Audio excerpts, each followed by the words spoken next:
사람들은 거의가 다 열등감을 가지고 산다고 합니다.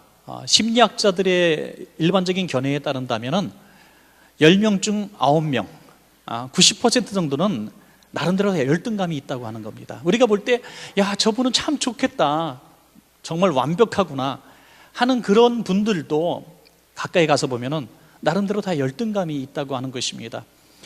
그렇다고 한다면 오늘 본문에 등장한 모세라고 하는 사람은 열등감을 가지고 살아갈 수밖에 없는 그런 사람이었습니다.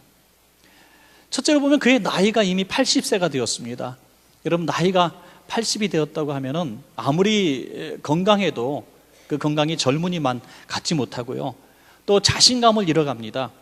전에는 그렇게 잘 기억했던 그 기억도 기억력이 쇠퇴함으로 말미암아 기억이 잘 나지 않습니다. 전에는 전화번호도 잘 기억이 났고 웬만한 거 다 그냥 기억나서 했는데 이제는 아이들 이름도 잘 잊어먹고 또 기억이 나지 않습니다. 그러는 상황 가운데서 뭐 새로운 일에 도전한다는 건 너무너무 어렵습니다. 여러분, 나이가 드신 분들 이 핸드폰, 스마트폰 아직도 못 쓰시는 분들이 많아요. 너무너무 새로운 것에 도전하기가 어려운 거죠. 또 나이가 들면 체력이 떨어집니다. 여기 연세 높으신 분들 많이 계신데요, 연세 높으신 분들한테는 참 죄송한 얘기입니다만은 많은 분들이 그런 얘기를 합니다. 자리에 앉았다가 일어날 때 어구구구 소리 나면은 노인이다. 이제 어구구구 허리 피면서 힘들어서. 젊은 사람들도 그런 얘기를 하더라고요. 나이 이제 30대 중반쯤 됐는데 어제하고 다르다 그러더라고요. 하여튼 젊어도 그래요. 젊어도. 그러니까 사람들이 나이가 들수록 자꾸 충격을 받는 거예요. 전에는 했던 일들을 못 하니까. 축구도 전에는 잘 찼는데 마음은 가는데 자꾸 넘어져요. 안 되는 거예요. 저같이 젊은 사람도 지하 1층에서 여기 올라오는데 좀 바쁘게 걸어오면 10분 동안 이렇게 있어야 설교, 마음이 안정이 돼서 설교를 하니까 죄송합니다 어르신들. 하여튼 그런다는 거예요.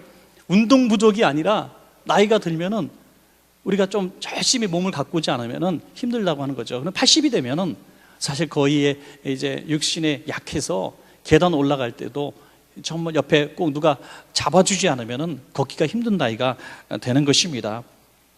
세월을 어떻게 막을 수가 있겠습니까? 또 모세는 마음조차 약한 사람입니다. 왜냐하면 지금 사람을 쳐서 죽인 다음에, 애굽 사람을 쳐서 죽인 다음에 도망간 사람입니다. 40년 동안 숨어 지냈습니다. 여러분, 숨어서 지낸다고 하는 것은 얼마나 위축된 삶을 사는 것인지 우리는 상상할 수도 없습니다. 조그만 죄를 져도 경찰관만 지나가도 금방 두려워가지고 숨고 달아나는 것이 우리의 마음입니다. 그러니까 40년 동안 일반 사람들과 접촉하지 않고 사회생활도 하지 않고 그냥 약만 쳤습니다. 그러니까 이제 모든 걸 다 잃어버렸어요. 대화하는 법도 잃어버리고 사람 만나는 법도 잃어버리고 사회생활하고는 전혀 거리가 먼 마음이 무너져 있는 상태로 지냈습니다. 그런 사람에게 하나님께서 나타나셔서 아무리 불타는 떨기나무 아래에서 장엄하게 나타나셔서 야, 내가 너와 함께 하겠다, 너는 지금 가서 이스라엘 백성을 구원하라 말씀하신다고 할지라도 자신감이 생기겠는가 하는 거죠. 열등감 속에서 살던 그는 이 말씀에 명령에 순종할 수가 없어서 그것은 지극히 당연한 것입니다. 그래서 그가 한 말이 뭡니까? 내가 누구이기에 하는 거죠. 내가 누구이기에. 이것은 모세의 열등감의 아주 대표적인 표현입니다. 내가 누구이기에. 내가 누군지 나도 잘 압니다. 저는 나이도 많고요, 숨어서 지낸 세월이 40년이고요 저는 뭐 새로운 것을 할 수가 없습니다. 사람 앞에 나서면 말도 잘 못하고요, 자신감이 없습니다. 못한다는 거예요. 여러분, 이 말은 사실 겸손의 말이 아니라 자기 자신을 잘 아는 그런 표현인 것입니다. 오늘 우리들도 마찬가지라고 생각합니다. 하나님께서 어떤 사명을 주실 때, 어떤 내가 감당하기 힘든 그런 큰 직분과 비전을 보여주셨을 때 내가 누구이기에 라고 한다는 거죠. 하나님이 내게 명령하셨을 때, 내게 약속하셨을 때 하나님을 바라봐야 되는데 내가 누군지 나를 본다는 겁니다.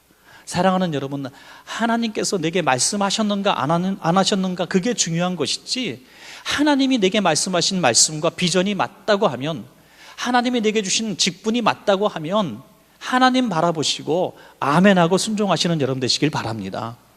그때 내가 누구이기에 하면서 나를 바라보는 사람은 절대로 하나님이 주신 비전들을 이룰 수가 없다는 것입니다. 여러분, 우리는 지금까지 사실 뒤돌아보면요, 참으로 많은 세월 동안 내가 누구이기에 하면서 모세처럼 망가진 자존감과 열등의식 때문에 하나님이 다 문 앞에까지 갖다 놓으신 선물을 취하지 못한 사례가 너무나 많을 것입니다. 어떤 인생이든지 그 인생의 끝자락에 이르러서 후회 없는 인생이 없다고 합니다. 다 후회한다고 하는, 이럴 줄 알았으면 그때 도전이나 해볼 걸, 이럴 줄 알았으면 내가 한번 순종 한번 해볼 걸, 이렇게 내 인생이 다 허비되어지고 이제 기회가 다시 주어지지 않는 시간에 많은 후회를 한다고 합니다. 지금까지 그래서 우리가 너무나 많은 축복들을 놓쳤다면 오늘 2017년 오늘부터 우리는 미래를 보고 신앙생활하는 사람이기 때문에 오늘부터 딱 기점을 삼으시고 이제는 나를 바라보지 마시기 바랍니다. 내가 누구이기에 내 실력과 내 형편을 바라보지 마시기 바랍니다. 하나님이 내게 주시는 비전을 바라보시기 바랍니다. 꿈을 바라보시고 하나님이 내게 하시는 말씀을 들으십시오.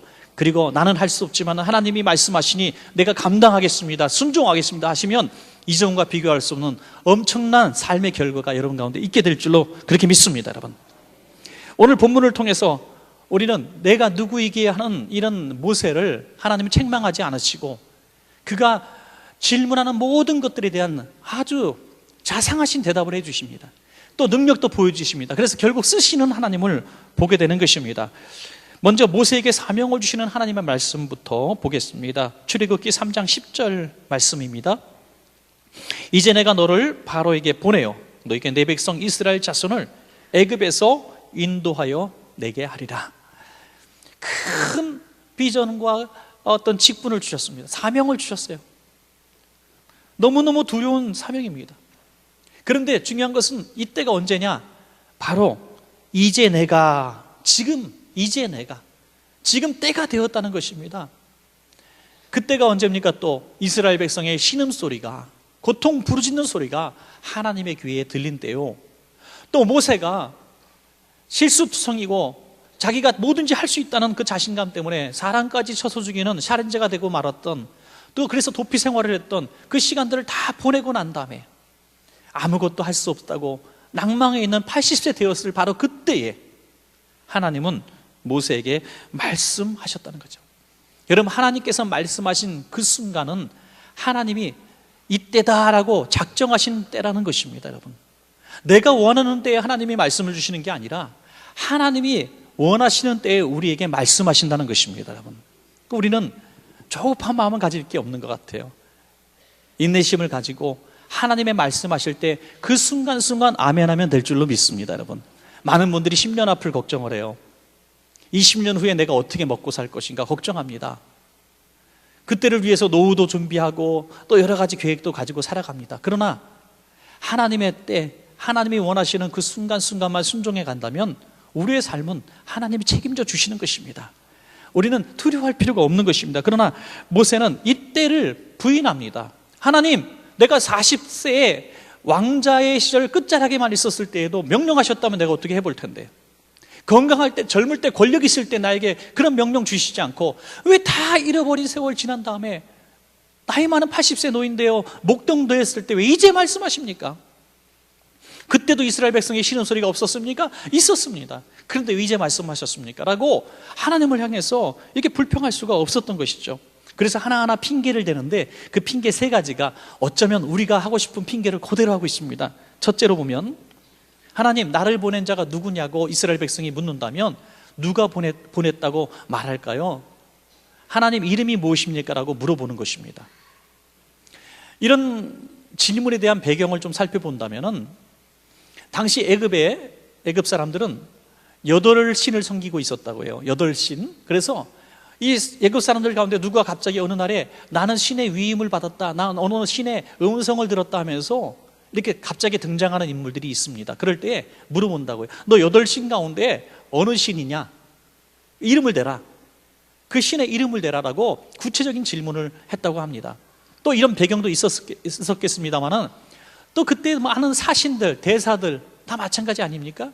자기의 힘이나 권력이 아닌 나를 보낸 자의 이름이 바로 그 사람의 권력이고 그 사람의 이름이었습니다. 모세도 자기 자신은 아무것도 아닌 존재였다는 것을 누구보다 잘 알고 있기 때문에 이스라엘 백성들 앞에 가서 당신들이 하나님이 나를 보냈습니다 할 때, 야, 그거 어떻게 우리가 믿겠느냐, 그 하나님이 누구냐라고 이름을 묻는다는 것입니다. 그때 하나님의 대답이 14절이죠. 하나님이 모세에게 이르시되 나는 스스로 있는 자이니라. 또 이르시되 너는 이스라엘 자손에게 이같이 이르기를 스스로 있는 자가 나를 너에게 보내셨다 하라. 스스로 있는 자라는 거죠. 이름 그거 없다는 겁니다. 여러분, 세상의 모든 것들은 이름이 있어요. 피조물이기 때문이죠. 창조주 하나님은 이름이 없는 겁니다. 스스로 존재하시는 분, 세상의 모든 것들을 지으시고 바꾸시고 살리기도 하시고 죽이기도 하시고 높이기도 하시고 낮추시기도 하시는 스스로 계신 초월적 존재라는 이런 말씀인 것입니다. 이제 바로 왕, 당시의 세계 최강국의 왕입니다. 그 앞에 설 때 그의 건줄 만한, 그가 상을 앞에 놓고 대화할 만한 그런 이름의 권력을 가진 사람의 대사로 가도 만나줄까 말까 한데, 보이지 않는 하나님, 초월적인 존재 하나님의 이름을 가지고 나가라는 것입니다. 여러분, 두려운 말씀이죠. 사랑하신 여러분, 그러나 이것이 얼마나 귀한 말씀인지 모릅니다. 야훼 하나님, 스스로 계신 하나님, 초월적인 하나님은 우리가 이 세상 어떤 권력자 앞에서, 그 누구 앞에서도 당당할 수 있도록 우리를 보낼 수 있는 그런 권력 있는 권세자인 줄로 믿으시기 바랍니다. 이것이 얼마나 기쁘고 감사한 일인지요. 우리는 주님의 권세로 세상을 살아가는 것입니다. 주님의 권세로 세상의 모든 장애물들을 우리가 열고 들어갈 수가 있는 것입니다. 요즘에 집집마다 문 열어놓고 사시는 분이 아무도 없습니다.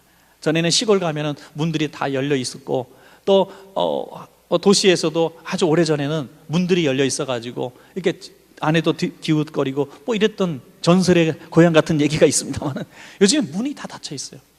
전에는 전도할 때도요, 저도 조금 더 옛날에 전도할 때 뭐 많이 하진 않았습니다만, 노크를 하면은 문을 대부분 이렇게 열어주긴 했어요. 누구세요? 하면서, 좀 말씀 좀 나누고 싶어서 왔어요. 그러면 뭐 얘기하고 싶은 사람 얘기하고, 또 아니면 문 필요 없어요 하고 문 닫고도 하고 그랬는데, 요즘엔 문조차 열지 않아요. 그런데 요즘 현대사회 속에서 어떤 문이든지 여는 권세자가 있다 그래요. 누구냐면, 택배요 하면 문이 열린다고요. 택배요 하면. 택배기사가 막강한 권세를 가지고 있습니다. 왜? 그분들의 필요를 갖다 준다고 하는 사람들에 대해서는 문을 이렇게 열어준다고 하는 것입니다. 여러분, 우리가 어떤 사람의 마음을 여는 걸 두려워할 필요가 없는 것은, 예수 이름의 권세는 그 사람의 마음의 문을 열 수 있는 권세가 있는 줄로 믿습니다. 우리가 하는 게 아니에요. 우리가 그 일을 하는 것이 아니라 하나님의 일을 우리가 대사로 가서 하는 거기 때문에 하나님의 권세가 우리 뒤에 있다고 하는 것입니다. 여러분, 우리가 아무리 바빠도 말이죠, 정말 우리가 바쁩니다. 스케줄이 하루에 7개씩 있는 분도 있어요. 너무너무 바쁜 세상을 살아가고 있습니다. 그러나 우리가 만나기로 하고 우리가 필요해서 약속한 그 시간에 그것보다, 그 대상자보다 훨씬 높은 권세자, 나에게 더 큰 유익을 줄 수 있는 그런 만남이 요청되어진다면 우리는 다 약속을 취소하고 그곳에 갑니다. 이것은 우선순위의 문제라는 거죠. 하물며 이 세상 권세가 아닌 하나님의 권세가 우리와 함께 하실 때 만나지 못할 사람이 없고 해내지 못할 일이 없는 줄로 믿으시기 바랍니다. 하나님은 그 이름을 네가 가졌다고 말씀하고 있는 것입니다. 얼마나 귀한 것입니까? 여러분, 하나님께서 우리에게 무슨 일을 맡기실 때는 하나님의 권세도 우리에게 주신 줄로 믿으시기 바랍니다. 우리 목회자들도, 우리 또 기도 많이 하시는 분들도 다 마찬가지 아닙니까? 우리가 무슨 권세가 있고, 목사라고 하는 직분이 무슨 권력이 있고 무슨 능력이 있습니까? 하나님이 세워주시고 하나님이 함께 하시겠다고 약속하신 그 약속을 믿고 기도하니까 하나님이 도와주시는 것입니다. 여러분, 우리 그 사실을 믿으십시오. 우리 모두가 마찬가지입니다. 하나님이 함께 하셨기 때문에 우리에게 하나님의 역사가 나타나는 것입니다. 그러므로 하나님이 주신 비전이라면, 하나님이 주신 직분이라면, 사명이라면 아멘하고 순종하시는 여러분 되시기를 간절히 바랍니다. 자, 두 번째 핑계는 뭡니까?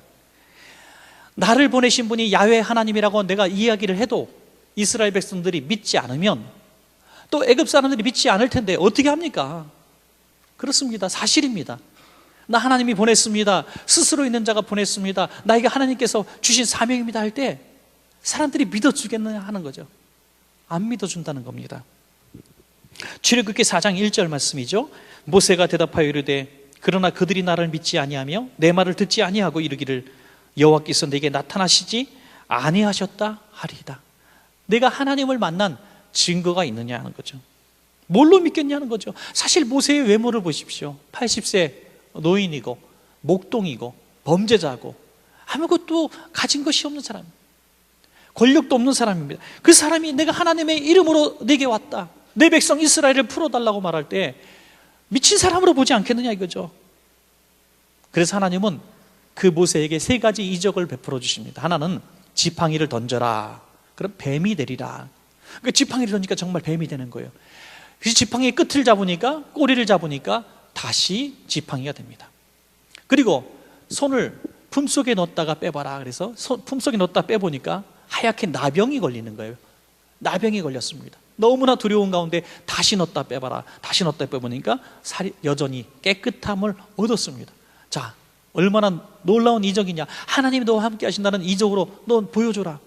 그러나 그들이 그래도 믿지 않으면은 나일강의 물을 조금 퍼다가 땅에 뿌리라. 그러면은 그 땅에 뿌려진 나일강 물이 피가 되리라. 붉은 피가 되리라. 이렇게 세 가지 증거를 보여주시는 것입니다. 여러분, 하나님이 이렇게 참 좋으신 하나님, 하나님께서 지금 나와 함께 하시고 내게 주신 비전이 맞는지, 정말 지금 하나님이 나를 도와주고 계신지, 아니 하나님이 살아계신 분인가조차 우리 신앙의 그 근본 뿌리부터 흔들리는 이 의심이 일어날 때가 있습니다. 많은 분들이 내가 그래도 모태신앙인데, 내가 신앙생활을 수십 년 했는데 갑자기 이게 뭐야? 갑자기 이게 뭐야? 내 마음속에 의심이 생기고 이럴 때 저는 이렇게 여러분께 말씀드리고 싶어요. 의심을 두려워하지 마시기 바랍니다. 우리는 의심이 일어날 수밖에 없는 사람들입니다. 왜? 우리는 만져지고 눈에 보이는 것을 믿는 그런 한계 속에 사는 사람들이기 때문에 우리는 의심이 일어날 수밖에 없습니다. 어떻게 살아 역사하시는 하나님을 우리가 체험하지 않고 어떻게 하나님을 믿을 수가 있겠습니까? 억지로 믿는 척을 절대로 하지 마십시오. 하나님이 분명히 내게 주신 비전이고 직분이고 사명이라서 내가 지금 이 일을 열심히 하고 있는데 자꾸 장애물이 생기고 자꾸 방해꾼들이 나타나고 하나님의 응답은 없고 자꾸 문제가 해결되지 않을 때, 하나님, 이게 하나님이 주신 비전이 아닙니까? 하나님이 주신 사업이 아닙니까? 직분이 아닙니까? 아니면 하나님이 정말 안 계신 분입니까? 내가 무슨 생각을 하고 살아갑니까? 라고 말할 때 이 의심을 불신앙이 아니라는 거예요. 두려워하지 마십시오. 모세처럼 주님, 하나님이 살아계심을 내게 좀 보여주십시오라고 저는 기도하기를 여러분께 권합니다. 도마도 남들 다 부활하신 주님을 봤다고 말하면서 주님 부활하셨다고 말할 때 도마는 믿지 않았습니다. 우리는 도마는 의심 많은 도마라고 이야기를 하지만 도마는 이렇게 얘기합니다. 내가 주님의 못자국난 손을 만져보고 못자국난 옆구리에 내 손가락을 넣어보고 내가 예수님을 믿겠다고 말하는 것입니다. 불신앙 같고 경건하지 않는 삶 같지만 억지로 믿는 척하는 사람보다 낫다는 거예요.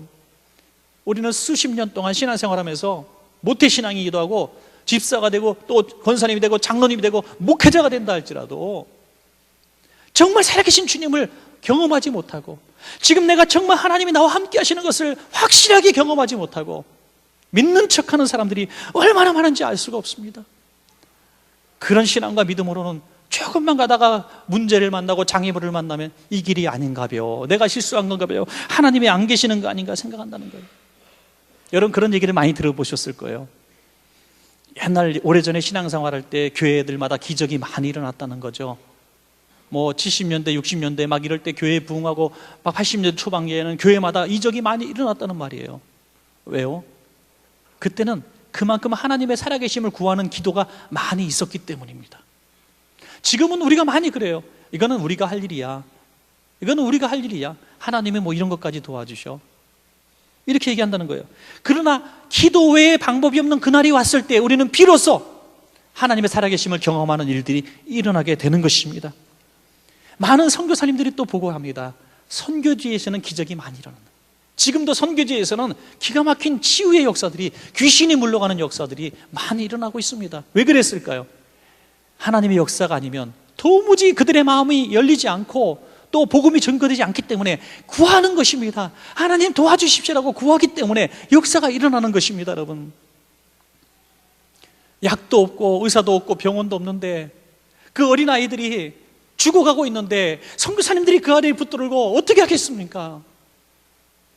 서울 같으면 병원에 데려갈 텐데 병원에 데려갈 수 없을 때 어떻게 합니까? 붙들고 눈물로 기도하니 하나님이 도와주시는 것입니다. 여러분, 몇 해 전에 제가 케냐에 갔을 때 그 수백 명 대학생들하고 같이 생활을 했습니다.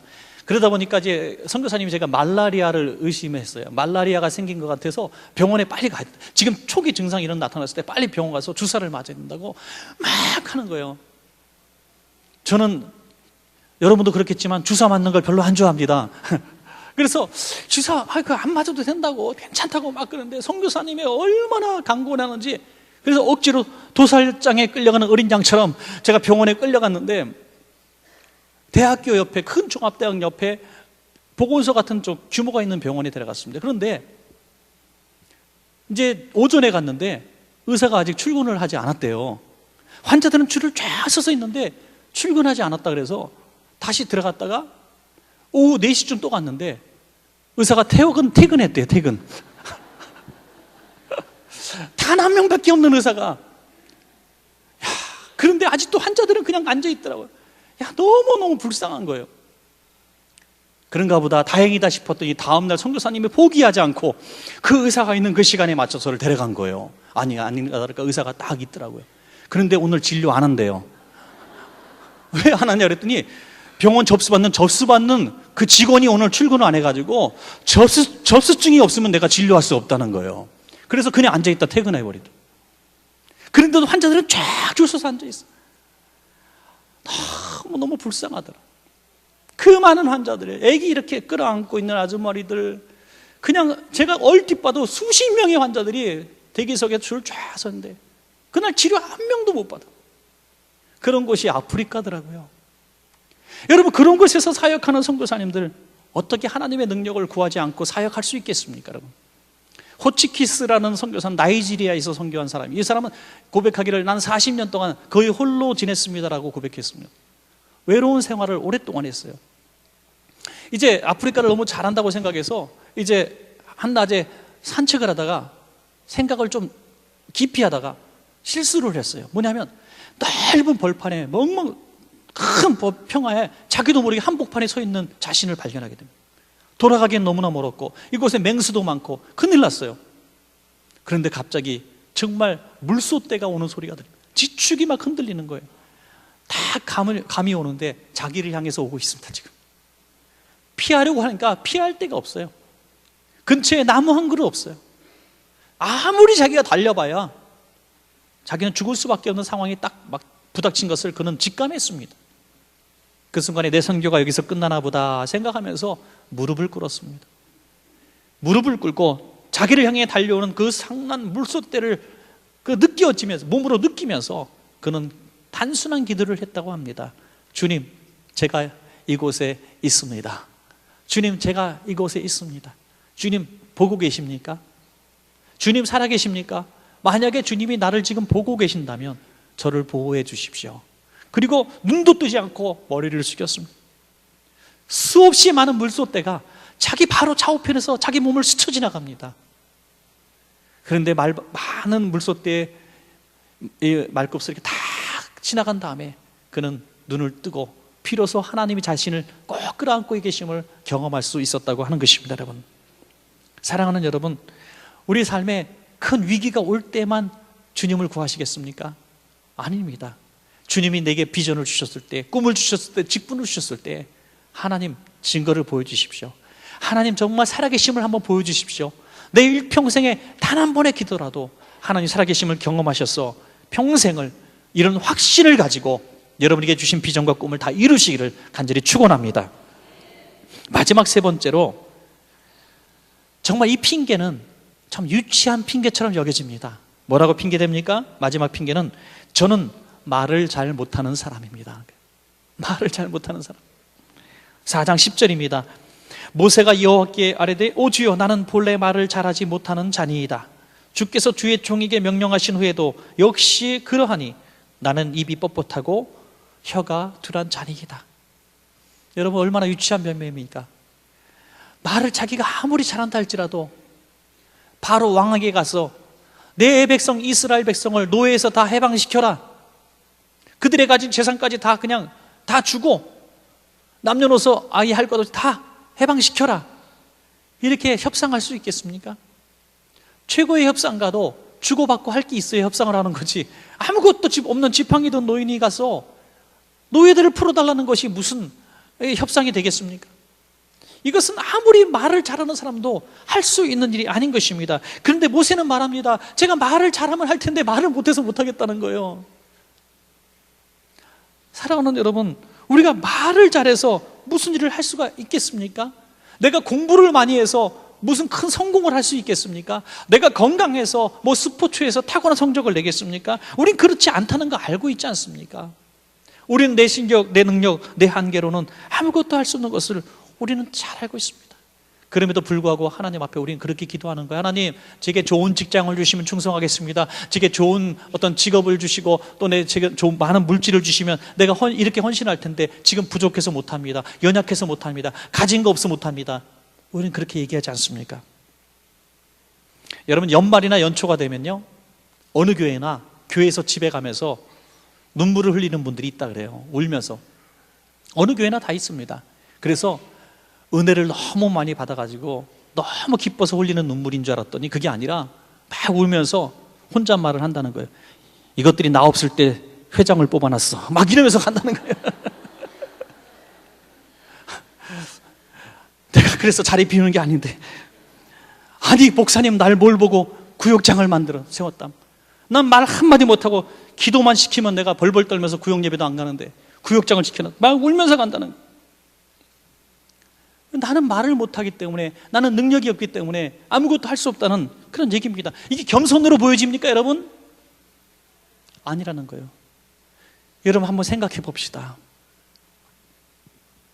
우리가 조그만 공장을 하고 있습니다. 한 달에 물건 100개밖에 뽑을 수 없는 규모의 공장이에요. 그런데 어느 날 큰 그룹 회장님이 오시더니 다음 달까지 1000개를 달라는 거예요. 1000개. 여러분, 저는 100개밖에 뽑을 수 없으니까 딴 데 가서 알아보십시오 라고 말하겠습니까? 그런 바보가 세상에 어디 있습니까? 내가 하겠습니다. 저에게 그런 어마어마한 일을 맡겨주셔서 고맙습니다. 제 실력보다 10배는 큰 거를 주셨습니다. 고맙습니다. 제가 반드시 1000개를 만들어내겠습니다 하면서 자기 비슷한 공장 9개 전화해가지고 아웃소싱을 하지 않습니까? 그래서 그 물건을 만들어냅니다. 그래서 자기가 회사가 이만큼 올라가게 되는 거죠. 우리는 하나님 앞에 그렇게 기도하지 않습니까? 하나님, 나는 이렇게밖에 능력이 되지 않지만 하나님 10배 큰 사업을 주시면 내가 큰 충성하겠습니다. 우리는 그런 사업의 비전과 목적은 그렇게 거대하게 가지면서 하나님이 내게 준 직분은 왜 내 능력밖에 큰 것을 주면 못한다고 말합니까? 하나님의 영광을 위해서 내게 주신 직분은 아무리 커도 아멘으로 받을 그런 믿음이 우리에게 있기를 바랍니다. 큰 비전을 보여주셨다면 내 능력으로 할 수 없어도 하나님이 주신 비전이니 내가 하는 것이 복이 될 줄로 믿습니다 라는 거예요. 이것은 직분도 마찬가지고 비전도 마찬가지고 사업도 마찬가지라는 거예요. 많은 분들, 사업하시는 분들도 그런 분들이 있어요. 난 이 정도면 만족합니다 하는 분이 있어요. 아닙니다. 하나님의 더 큰 사업의 비전을 주시면 꿈꾸십시오. 그 비전을 선포하십시오. 왜? 내 실력, 내 능력이 아닌 하나님이 주신 비전이기 때문인 것입니다, 여러분. 그러나 이 모세는 나는 말을 못합니다. 자기 세치어를 가지고 하나님과 이야기합니다. 너무 답답하신 하나님께서 오죽 답답하셨으면 이렇게 말씀하지 않습니까? 출애굽기 4장 11절과 12절입니다.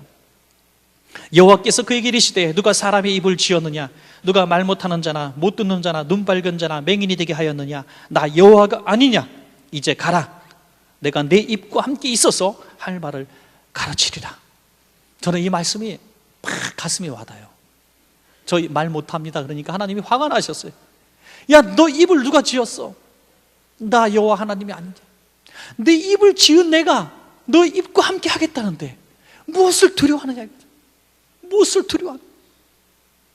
여러분, 어떤 몸이 어느 부분이 아프십니까? 폐가 아프고 간이 아프고 눈이 아프고 어떤 가슴이 아프십니까? 마음이 아프십니까?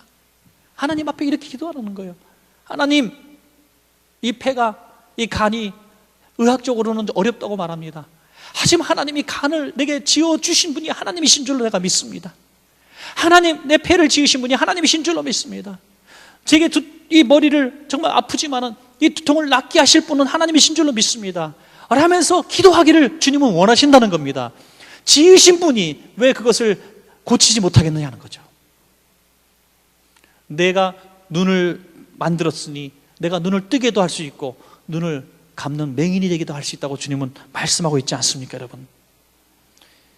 예레미야 선지자도 사실 모세와 같은 의심을 했던 사람입니다. 예레미야서 1장 6절에 보면 선지자로 부름받았을 때 이렇게 이야기를 합니다. 내가 이르되 슬프도소이다. 주 여호와여 보소서. 나는 아이라 말할 줄을 알지 못하나이다. 선지자로 부름받았는데 말을 못한다고 얘기합니다. 여러분, 주의 종으로 만약에 부름받았는데 신학교 가야 되는데 말을 너무너무 못한다고 합시다. 하나님, 저 말 못해서 신학교 못 가요. 이러는 것과 똑같은 거죠. 여러분, 한번 묻고 싶어요. 평신도 입장에서 한번 대답해 보십시오. 말 잘하는 목사, 그 목사 좋아하십니까? 아니에요. 세상 지식, 세상에 각종 전문 분야 지식을 다 가지고 예배 시간, 설교 시간 30분 동안에 여러분에게 풍성한 지적 향연을 베푸는 목사 좋아하십니까? 말을 너무너무 달변을 해서 30분이 가는지 1시간이 가는지 개콘보다 재밌고 너무너무 재밌어요. 즐겁고 웃고 떠들고 가서 너무 영적으로 만족하십니까? 아니라는 거예요. 저는 여러분 대답을 알고 있습니다. 아니라는 거예요. 말도 어느라고, 오늘 설교가 서론도 없고 본론도 없고 결론도 없고 뭔 말인지 하나도 몰라. 목사님, 오늘 설교 무슨 설교 하셨어요? 목사님, 나도 잘 몰라. 뭔 말했는지 몰라. 그런데 그 설교 듣는 중에 가슴이 뜨거워지고 심령의 치유 변화가 일어나고 죽고 싶었던 사람이 살 용기가 생기고 그 예배 마치고 돌아갔는데 웬일인지 하나님이 나와 함께 하시는 것 같고 이 자리에 성령님이 강하게 역사하시고 뭔지 몰라도 저 목사님은 정말 하나님이 함께 하시는 종 같고 이런 믿음이 생기는 그 목사님을 원하지 않습니까, 여러분? 그렇다는 거예요. 하나님께서 쓰시고자 할 때 내가 말 잘하는 목사를 쓰시겠다는 게 아니에요. 하나님이 말씀하십니다. 예레미야서 1장 7절에 여호와께서 내게 이르시되 너는 아이라 말하지 말라. 내가 너를 누구에게 보내든지 너는 가며 내가 내게 무엇을 명령하든지 너는 말할지니라. 하나님의 말하기심 따라서 말을 하면 하나님이 역사하신다는 것입니다, 여러분. 얼마나 감사한 일입니까? 어떤 두려운 대상을 만날 때, 큰 여러분은 거래처 앞에서 협상하러 갈 때, 정말 말도 안 되는 요청을 하러 갈 때, 여러분 실력으로는 힘으로는 도저히 안 되는 일들을 감당할 때, 여러분 두려운 마음에 별의별 머리를 짜내고 지식을 짜내고 하지 마십시오. 이건 세상으로 안 되는 겁니다. 하나님 앞에 기도하십시오. 하나님, 이 일이 하나님이 원하시는 일이고 하나님이 맡겨주신 일이고, 그렇다면 하나님 저를 좀 도와주십시오. 저를 도와주십시오 하면 순간순간 할 말을 생각나게 하실 줄로 믿습니다, 여러분. 얼마 후에 제가 세브란스 병원 교직원 설교를 해달라고 또 부탁을 받아서 제가 10여 차례 갔습니다만은 마음의 준비를 좀 하고 있는 차에 보니까 어저께 국민일보에 딱 보니까 세브란스 병원 의사들의 그 기도문이 나와 있더라고요. 너무나 제가 은혜를 받았어요. 환자들에게 2번의 기도문이 있는데 환자들에게 먼저 기도문을 가지고 기도를 해요, 의사들이. 그리고 수술 전에 또 그 기도문을 가지고 환자 앞에서 기도를 합니다. 이 기도문 공식 기도문이에요. 기도하고 수술을 시작하는 겁니다. 할렐루야. 얼마나 멋진 일입니까, 여러분. 우리 사업하시는 우리 집사님들도 그런 분들이 여러분 계신데 회사 사옥에다가 사명 선언문을 다 걸어놓고 기도문을 걸어놓고 하시는 분들이 우리 성도님들 가운데 있습니다. 얼마나 귀한 일인지 알 수가 없습니다. 하나님께서 순간순간 정말 내 힘으로 내 능력으로 내 배경으로는 헤쳐나갈 수 없는 어려움들을 만났을 때 하나님이 도우심으로 내가 할 수 없는 그 모든 한계들을 극복하게 하시는 것입니다. 상대편의 사람의 마음도 변화시켜서 이 일을 이루게 하시는 것입니다, 여러분. 그러니 하나님이 쓰시는 사람이 최적의 사람인 줄로 믿으시기 바랍니다. 그런데요, 모세는요, 나는 말 못합니다라고 끝까지 물고 늘어져요. 주님, 나는 말을 못하니까 말 잘하는 사람 좀 보내시면 안 됩니까? 그때 하나님이 출애굽기 4장 14절에 말씀하시는데요, 제가 요쯤 되면 하나님이 화나실만 하겠다 한데 역시 하나님이 화를 내시더만요. 여호와께서 모세를 향하여 노하여 이르시되, 하나님도요 화내신다니까요. 노하여 이르시되, 그러나 화내시는 하나님, 간도라 말씀하시는 하나님이 아니라 레위 사람 내 형 아론이 있지 아니하냐, 그가 말 잘하는 것을 내가 아노라. 그가 너를 만나러 나오나니 그가 너를 볼 때에 그의 마음에 기쁨이 있을 것이라. 아론을 붙여주겠다는 겁니다. 말 잘하는 사람. 여러분, 그래서 우리가 말까지 잘할 필요 없어요. 말 잘하는 사람 쓰면 되는 거예요. 사업하시는 여러분, 다 잘할 필요 없어요. 그 방면에 잘하는 직원을 하나님이 붙여주시면 되는 거예요. 얼마나 감사합니까, 여러분? 여러분, 남편이, 여러분 아내가 나와 같지 않다고 짜증내지 마세요, 여러분. 여러분이 안 가진 것을 그분이 가졌기 때문에 붙여주신 거예요. 예. 우리 자식들 3명 있는데 그 중에 하나가 그렇게 말씀시키고 나 기도 많이 하고 속삭이게 하면 하나님이 일부러 붙여준 거야. 그 아이 없으면 기도 안 하니까. 그러니까 그렇게 생각한다면 하나님이 붙여줄 사람 붙여주신 거예요. 믿습니까, 여러분?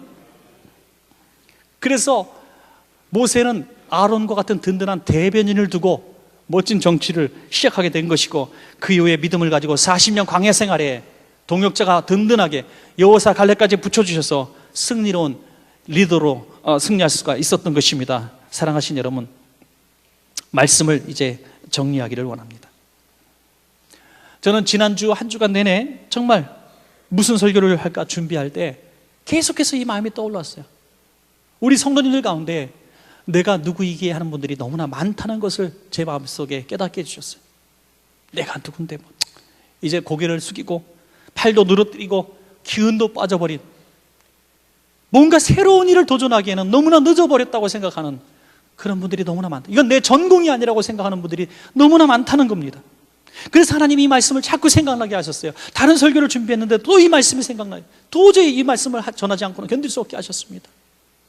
여러분, 2017년도 더 이상 과거에 낭비된 세월을 답습하지 마시고, 이제 하나님이 주신 비전과 꿈이 분명하다면, 직분이 분명하다면 나를 보지 말고 주신 여호와 하나님을 바라보고 여러분 반드시 이 일을 이루시길 바랍니다. 나는 할 수 없지만 내게 능력 주시는 자 안에서 내가 모든 것을 할 수 있느니라 하는 거죠. 그래서 여러분, 과거 어느 때보다도, 아니 과거에 도저히 이룰 수 없고 생각할 수도 없었던 이런 귀한 일들을 여러분 주님 만나기 전에 다 이루고 가시기를 주의 이름으로 간절히 축원합니다.